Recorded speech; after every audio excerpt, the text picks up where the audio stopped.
Welcome to the construction zone that soon will be LYFE Kitchen. You'll hear some construction going on right now. I'm honored to be here with DJ Mitchell. He's a local Colorado proprietor of eventually 80 LYFE Kitchens. We hope. Yeah, but already 1.5. This one's being birthed right now. And Mike Donahue, co-founder of LYFE Everywhere. LYFE Everywhere, that sounds kind of like your dog. Far from it. So I'd like to focus in a few minutes on LYFE's vision and execution, specifically around food. So you're doing vegan, you're doing gluten-free, paleo, what else? We've got, we like to call ourselves the United Nations of Food. Uh-huh. The United Nations meaning we are protein agnostic. Uh-huh. We have beef, grass-fed and grass-finished, steaks and burgers. We've got chicken. It's all grilled, baked, made for you. We've got fish. And why is grilled baked better? We prefer it's cooked the way your mother did, your grandmother did. We don't. We just prefer that. We think that's better. It avoids a lot of the other problems with calories and additives and other things. And grass-fed is the same kind of thing. It's Same healthier thing. meat. High in omega-3s. Grass-fed is great for you. The good fats as opposed to regular. They're happier animals, less drugs. Cleaner. Yeah. Right. So we said we've got all proteins, animal proteins, but then anything that you order on the LYFE Kitchen menu that is chicken, beef, or fish, you can also get in a plant-based alternative. And that is made by our famous chef, which is Tal Ronan. So we have Tal's Ancient Grain Bowl, which has beef sirloin tips that are actually made out of herbs and spices. We served them to the Stanford football coaches. They refused to believe that wasn't beef. We have great dishes. We prefer not to call them vegan because we want to appeal to the masses, not just the niche. And we want to make sure that we have transformational food. So in New York Times, Mark Bittman, or one of those articles covering you guys, talked about the vegetarian veto. What is that, and why are you trying to get around that? Well, the vegetarian vegan, you know, what I see in my restaurant that's open every day. Folks come over for lunch, 4 or 5 folks from an office. And every day, in every group of 5 or 6 folks, there's going to be somebody who has that, who is vegan, or has the gluten-free diet, or is trying to do paleo, or what have you. And so there are many restaurants where they're saying, I'm not going there. Right. Can't get there. Can't do anything there. So what I love about our concept is that we have 3 different menus when you walk in the door. You can grab the everything menu. You can grab the vegan vegetarian menu. You can grab the gluten-free menu. Everybody tells us that, you know, it's literally a 2-page menu for vegans, vegetarians. It's 2 pages of gluten-free items that you can do. So there's nobody from the office saying, well, I can't get anything there. I can't get something that I can eat there, so we're not going. But you end up having some great stories. Moms and kids, you know, the one I really love. Mother-daughter came in, and the daughter's celiac, and the mom just can't eat that way. And You mean the mom likes to eat gluten or something? She does. She Yeah. passionately doesn't like the gluten-free options that are out there. And came in, and they stopped on their way out and just said, we haven't had lunch at a restaurant together in years. Oh, wow. And it's That's kind great. of beautiful. It's kind of beautiful. That is, yeah. So we Got made me it right here. But I have to make this on the record commitment for Tal Ronan that we would have this concept of transformational food. Uh-huh. And that a certain... So what does that mean? Is that just marketing PR, or what is that specifically? What is what? Transformation. Transformational foods, I'm sorry. Transformational foods are, we have a cheeseburger. It's made of grass-fed beef. Then we have a Gardein, that's a play on garden and protein burger. The Chef Tal helped make their products for the company out of Canada. And so the enlightened person, you could go in there and you could have your Gardein burger. Mhm. It's all plant-based. It's a vegan sandwich, vegan cheese that Tal makes. And you could say to your significant other sitting When are you guys open again? yeah, soon. And you could say to your significant other that says, I don't want to be a vegan like you. And he wants... She does say that, actually. he or she wants that cheeseburger over here, grass-fed.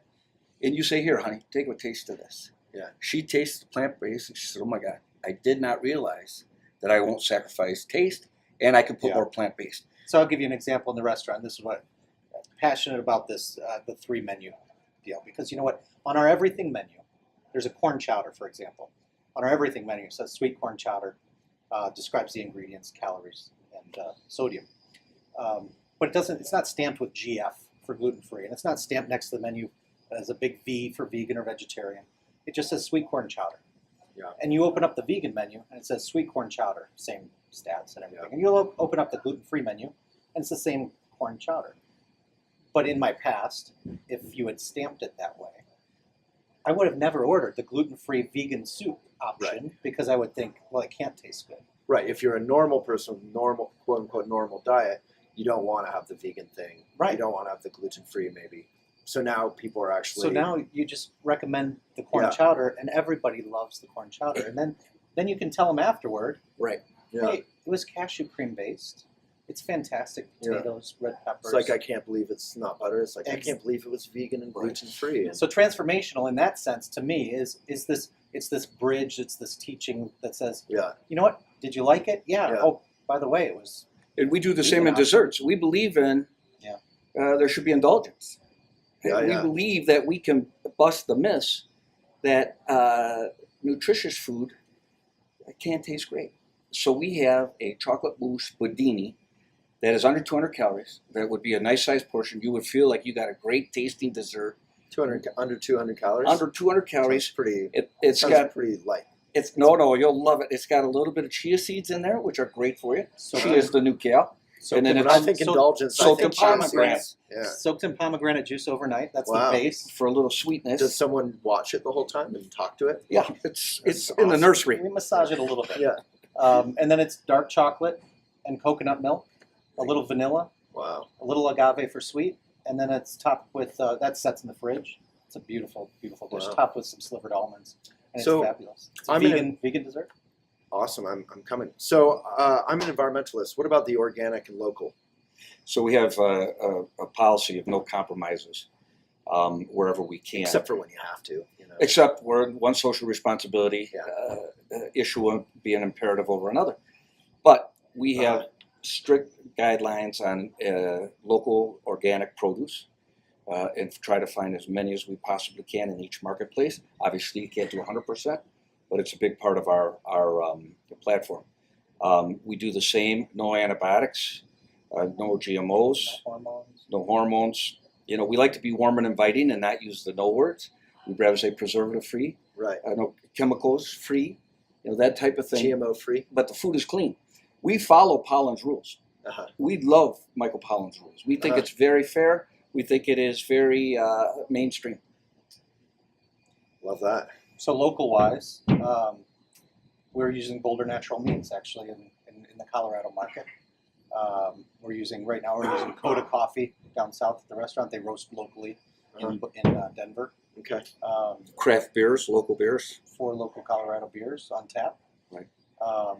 We've got other Rocky Mountain Herbs supplying a lot of our herbs and spices. So in terms of that phrase, whenever possible, like Yeah. environmentalists and local So- people will make fun of that, like it means You're right. nothing at Yes. some restaurants. Well, seasonally, obviously, Colorado has a very short grow period or at least harvest period, right? It's a polite way of saying we're a desert. But yeah. Exactly. Yeah. Well, that's the point. And Yeah. so, but I'll give you a couple examples. I just met with a local farmer who has a farm in Elizabeth and says, you know what, for these couple of months, we could supply all of your arugula, Yeah. all of your kale for 3-4 months of the year. Yeah. And it's easy to switch in and out of. Would So- you ever take something off the menu because it's not local? It's not seasonal? Yes. You know, if we can't get the right product or if it's not the right taste standards or whatever the case may be, we made a lot of decisions.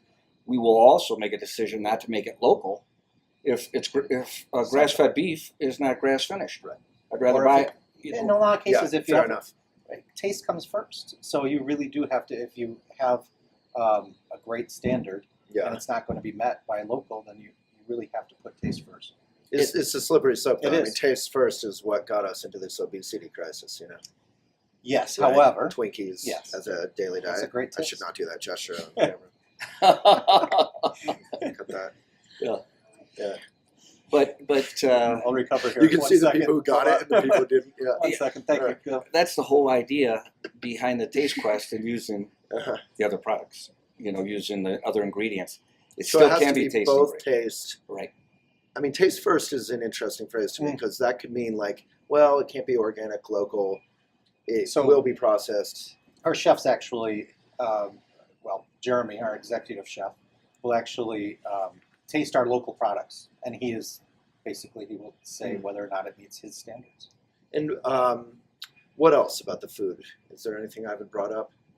We have wine and beer, Yeah. and our wine is part of our eco mantle as well.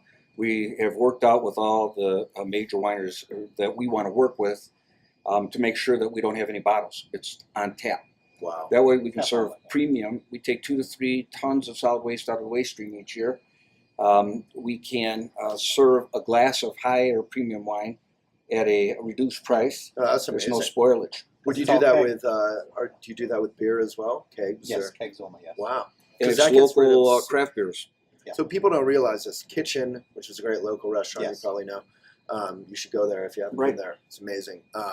They do that at Kitchen Next Door, and it gets rid of so much waste. Exactly. Packaging. All right. Well, exciting. Thank you very Life much. Kitchen. Thanks, Waylon. Thank you, Mike, DJ.